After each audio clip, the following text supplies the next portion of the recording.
Halo, selamat jumpa lagi dengan Ibu Vera Lai dalam mata pelajaran Seni Budaya Part 9 khusus kelas 10 SMA dan SMK.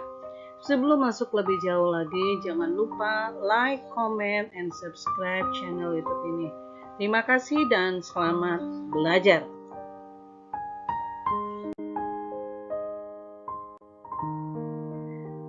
Tema kita kali ini yaitu tentang menyusun naskah lakon.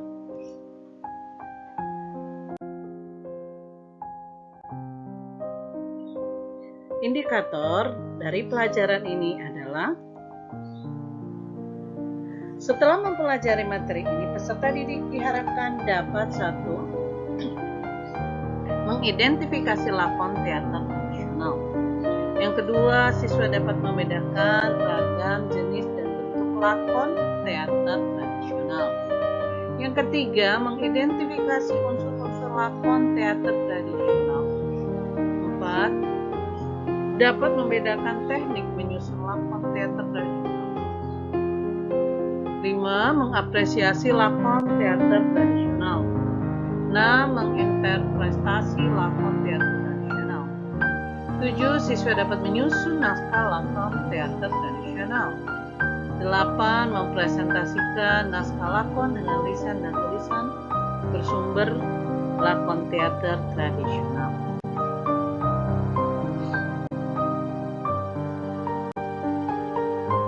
Pengertian lakon. Apa yang dimaksud dengan lakon?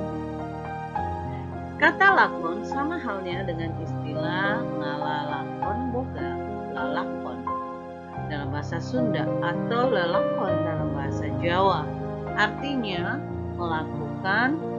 melakoni peran atau memerankan tokoh cerita dengan berkata-kata atau verbal tanpa berkata-kata atau non-verbal di atas pentas. Kedudukan lakon dalam pementasan teater merupakan nyawa, nafas atau ruh dalam menjalin hubungan atau membangun susunan atau struktur cerita melalui penokohan atau peran yang dibawakan seseorang atau lebih pemeran. Lakon dalam pementasan teater adalah hasil karya kolektif masyarakat, seniman dan atau sastrawan yang diwujudkan dalam bentuk naskah lakon dengan cara ditulis atau tidak tertulis. Lakon di mata seniman atau kreator seni teater merupakan bahan baku atau sumber ide, gagasan dalam menyampaikan pesan estetis atau bentuk atau wujud pementasan, dan pesan moral atau makna kehidupan melalui kreativitas pementasan seni teater.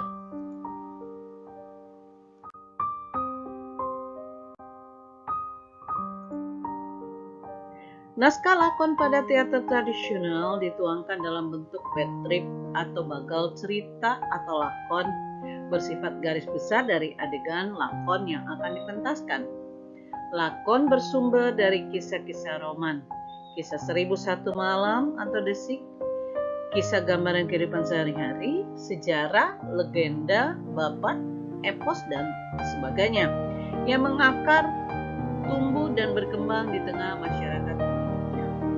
Sumber-sumber cerita atau naskah lakon dapat kamu peroleh melalui cerita-cerita fiksi, cerita sejarah, cerita-cerita daerah Nusantara, atau cerita daerah setempat lebih khususnya. Sumber lakon teater remaja dengan syarat nilai pendidikan terdapat pada kisah 1001 malam, misalnya Lampu Aladin, Ratu Balkis, Sang Penyamun, dan seterusnya. Legenda itu cerita tentang Sang Kuryang, Sang Manara, Lutung Kasarung, Si Pahlida, Batu Menangis, dan seterusnya. Sejarah berbicara tentang Pangeran Moro, Murat, Pangeran Gesan, Ulun, Pangeran Borneo, Wali Songo, dan seterusnya. Babat tanah Jawa, babat tanah Sunda, babat Kacirebonan, babat tanah leluhur, dan seterusnya. Hikayat tentang raja-raja Kasultan, Panji Semirang, Jalanarang, Umar Amir, dan seterusnya. maksudnya. Dan epos itu cerita tentang Mahabharata dan Ramayana.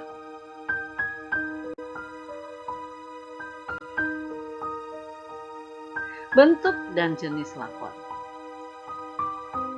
Yang pertama kita akan melihat tentang jenis lakon.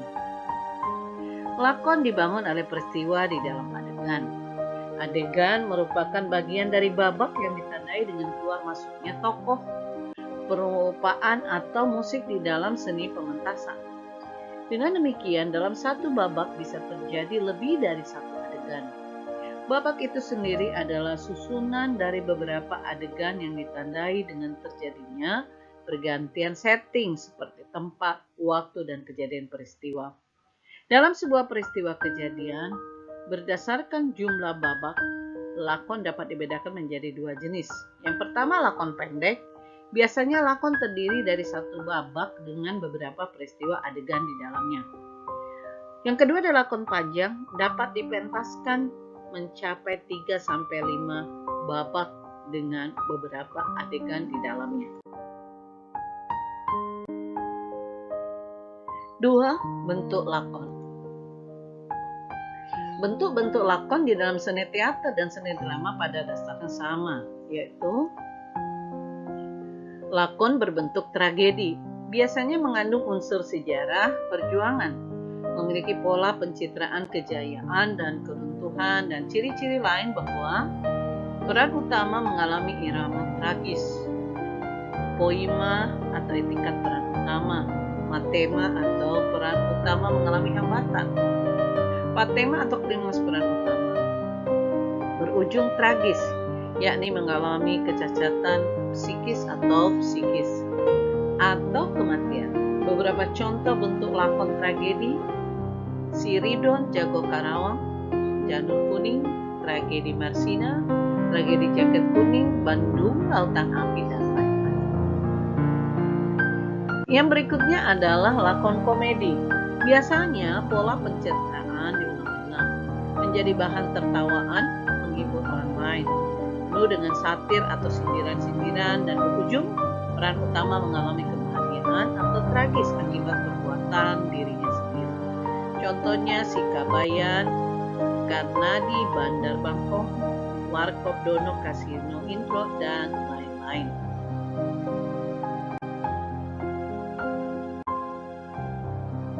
Lakon tragedi komedi, bahwa peran utama mengalami atau menjadi bahan tertawaan orang lain, berujung dengan tragis atau mengalami penderitaan atau kematian. Contoh lakonnya Si Pitung Jago Betawi, Samson Betawi, Mat Peci, Robin Hood, dan lain-lain. Lakon melodrama biasanya mengangkat tema-tema keluarga, percintaan, atau kisah-kisah dua sejoli yang berjuang dalam memadu kasih, berujung dengan kebahagiaan atau happy ending. Contohnya Romi dan Yuli, Gita Cinta dari SMA, Sidul Anak Sekolahan, dan lain-lain.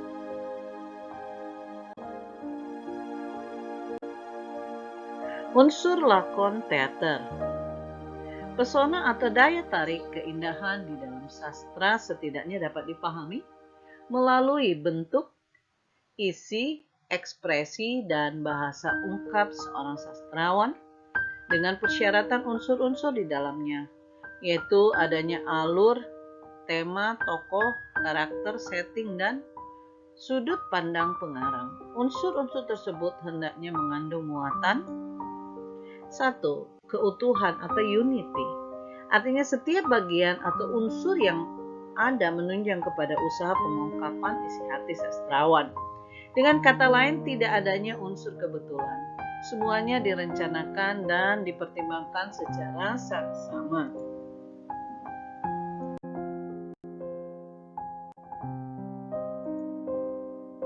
2. Keselarasan atau harmoni. Artinya berkenaan dengan hubungan satu unsur dengan unsur lain, harus saling menunjang dan mengisi, bukan mengganggu atau mengaburkan unsur yang lain. Ketiga, keseimbangan atau balance. Ialah bahwa unsur-unsur atau bagian-bagian karya sastra, baik dalam ukuran maupun bobotnya, harus sesuai atau seimbang dengan fungsinya. Sebagai contoh, adegan yang kurang penting dalam naskah drama akan lebih pendek daripada adegan yang penting. penting. Demikian juga halnya dalam puisi bahwa yang dianggap penting akan terjadi pengulangan kata atau kalimat dalam baris lain. 4. Fokus atau pusat penekanan sesuatu unsur. Right emphasis. Artinya, unsur atau bagian yang dianggap penting harus mendapat penekanan yang lebih daripada unsur atau bagian yang kurang penting. Unsur yang dianggap penting akan dikerjakan setawan bersama, sedang yang kurang penting mungkin hanya garis besar dan bersifat skematik saja.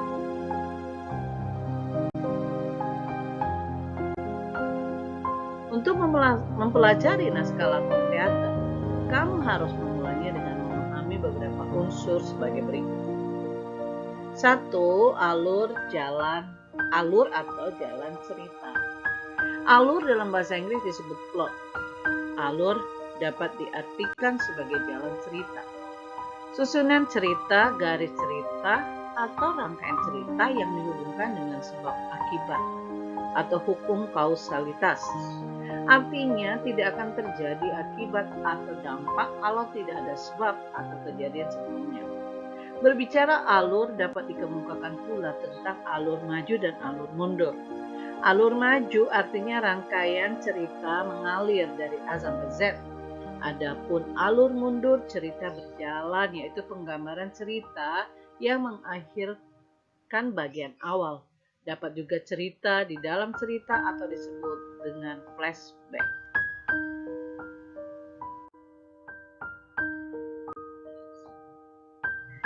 B. Tema. Tema adalah pokok pikiran. Di dalam tema tergandung 3 unsur pokok, yaitu 1. Masalah yang diangkat, 2. Gagasan yang ditawarkan, dan 3. Pesan yang disampaikan pengarang. Masalah yang diangkat di dalam tema cerita berisi persoalan-persoalan tentang kehidupan berupa ideologi, politik, ekonomi, sosial, budaya, dan keamanan pada suatu masyarakat tertentu dalam lingkup luas atau terbatas. Gagasan yang ditawarkan dalam tema adalah jalan pikiran pengarang untuk memberikan gambaran cerita dari awal sampai akhir. Pesan di dalam tema sebuah lakon berupa kesimpulan, ungkapan pokok cerita dari pengarang.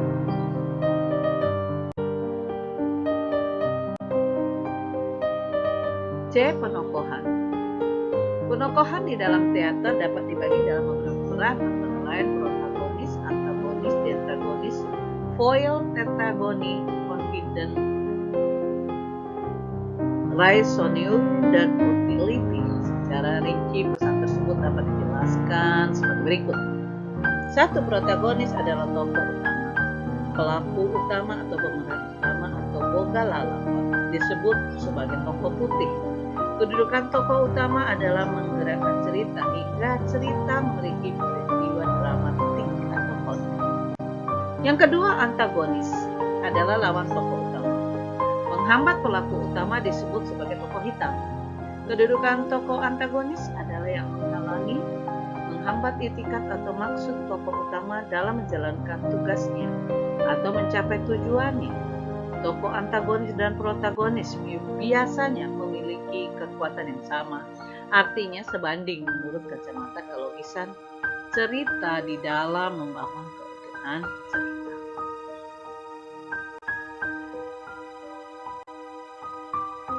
Tiga, detragonis adalah tokoh yang berpihak kepada tokoh utama. Biasanya tokoh ini membantu tokoh utama dalam menjalankan itikadnya. Kadangkala tokoh ini menjadi tempat pengaduan atau memberikan nasihat kepada tokoh utama. 4. Foil adalah tokoh yang berpihak kepada lawan tokoh utama. Biasanya tokoh ini membantu tokoh antagonis dalam menghambat etikat tokoh utama. Kadangkala tokoh ini menjadi tempat pengaduan atau memberikan nasihat untuk memperburuk kondisi kepada tokoh antagonis. 5. Tetragonis adalah tokoh yang tidak memihak kepada salah satu tokoh lain, lebih bersifat netral. Tokoh ini memberi masukan positif kedua belah pihak untuk mencari jalan yang terbaik.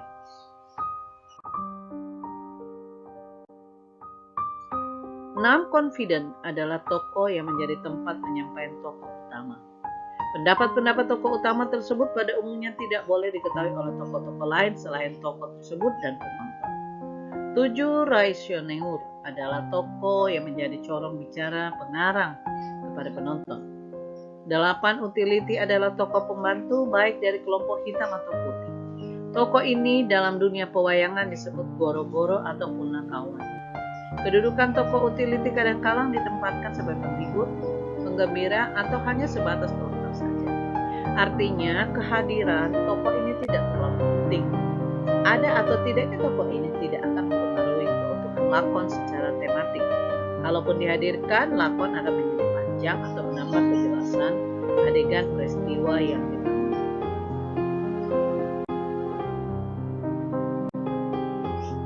D. Karakter.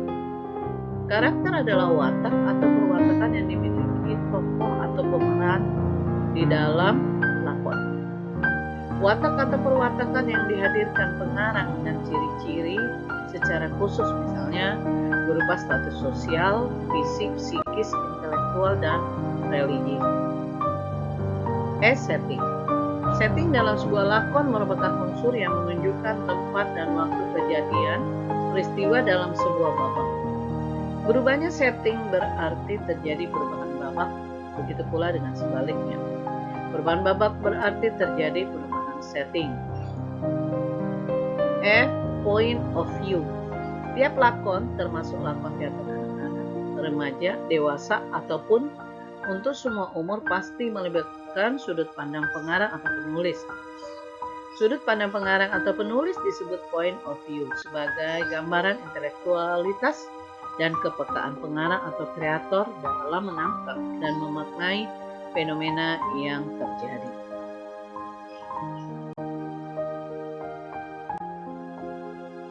Teknik menyusun naskah lakon. Menyusun naskah lakon pada dasarnya adalah menulis lakon tentang kehidupan yang bersumber naskah lakon secara tertulis atau tidak tertulis, secara hukum, sastra, drama.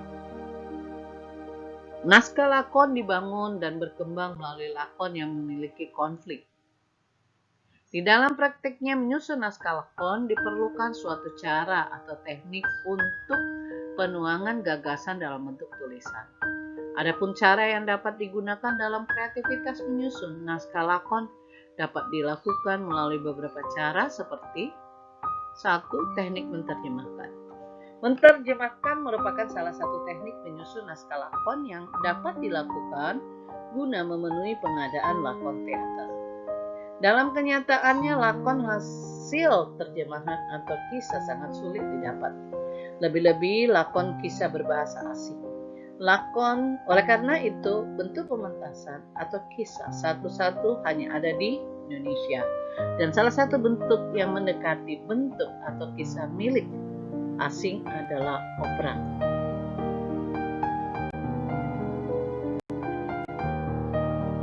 Dua, teknik adaptasi. Adaptasi secara harafiah dapat diartikan menyesuaikan atau penyesuaian diri sesuai dengan situasi, kondisi, dan kebutuhan yang dihadapi. Adaptasi dalam hubungan naskah lakon merupakan salah satu teknik menyusun naskah lakon yang dapat dimanfaatkan untuk melengkapi perbendaharaan naskah lakon seni teater, bersumber cerita, kisah atau lakon yang ada dan pernah tumbuh dan berkembang di daerah. Yang ketiga, teknik sadur. Sadur adalah teknik menyusun naskah dengan cara mengubah atau merubah sebagian unsur karya orang lain menjadi karya kita, tetapi dengan tidak menghilangkan atau merusak unsur-unsur pokok lakon dari pengarangnya. Menyadur dalam konteks cerita ke dalam bentuk lakon dapat kamu lakukan dengan mengubah sumber cerita yang ada, yakni apakah itu dari cerita dongeng, puisi, cerpen, prosa, hikayat, legenda, sejarah, dan sumber cerita lainnya yang diangkat dan dituangkan ke dalam bentuk naskah lakon teater.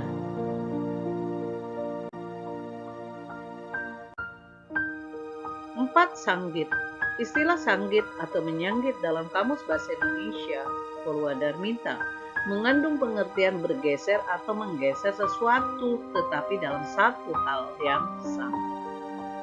Sanggit atau menyanggit dalam hubungannya dengan menyusun naskah lakon tidak sama dengan mengubah. atau teknik sadur. Sanggit lebih mengandung pengertian membuat atau menyusun cerita atau lakon bersifat baru, tetapi tidak melepaskan dari lakon atau cerita aslinya. Dapat pula dikatakan bahwa sanggit adalah proses pengembangan cerita dari tematik yang ada atau pengembangan lakon dari sebuah adegan atau babak di dalam lakon, sehingga lakon yang disusun benar-benar baru dan tidak sama dengan lakon yang asli yang kita jadikan sumber gagasan lakon baru.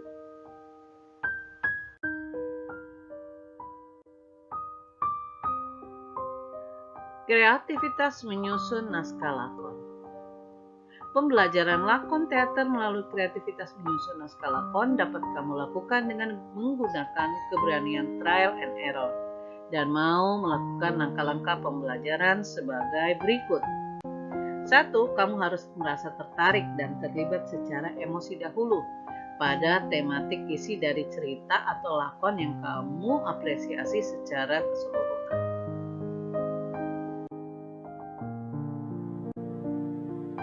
2. Pahami lebih dalam esensi apa sebenarnya yang ingin disampaikan pengarang kepada pembacanya.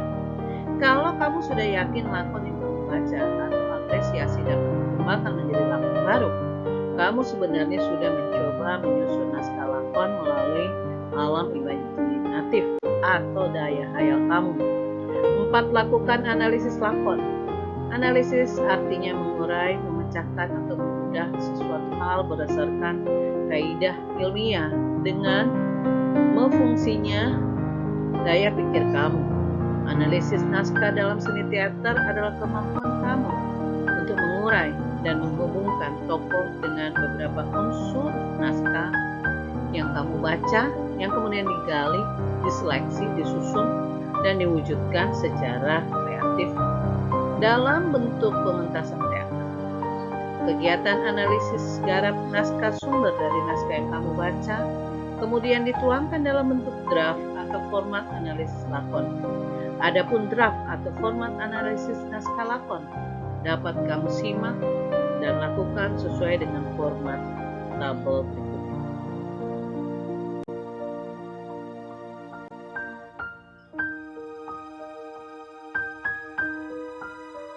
Lima daya hayal lakon yang kamu pikirkan. Kemudian tuangkan ke dalam bentuk bagal lakon, yakni kamu dapat menggunakan pola atau struktur lakon, introduksi, reaching action, konflik, klimaks, antiklimaks, dan konklusi. 6. Bagal cerita atau garis besar lakon bertif sudah kamu tulis. Coba kamu mulai menyusun lakon atau naskah lakon, bagian-bagian berdasarkan struktur lakon yang kamu ketahui dengan catatan bahwa struktur isi, reaching action, terutama konflik bobotnya harus lebih banyak, menarik dan penuh daya pesona. Artinya, jangan terburu-buru ingin menyelesaikan cerita dan mudah ditebak jalan ceritanya, tetapi mainkanlah emosi atau rasa pembaca agar terlibat empati di dalamnya.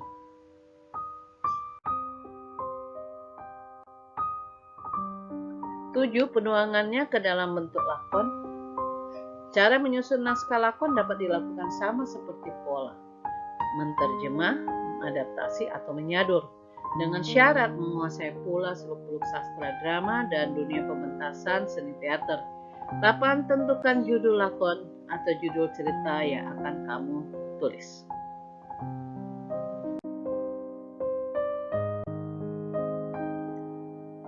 Di akhir pelajaran, tugas siswa adalah membuat naskah lakon sesuai dengan apa yang kamu pelajari.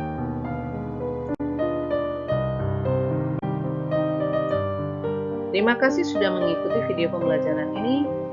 Sampai jumpa di video yang akan datang.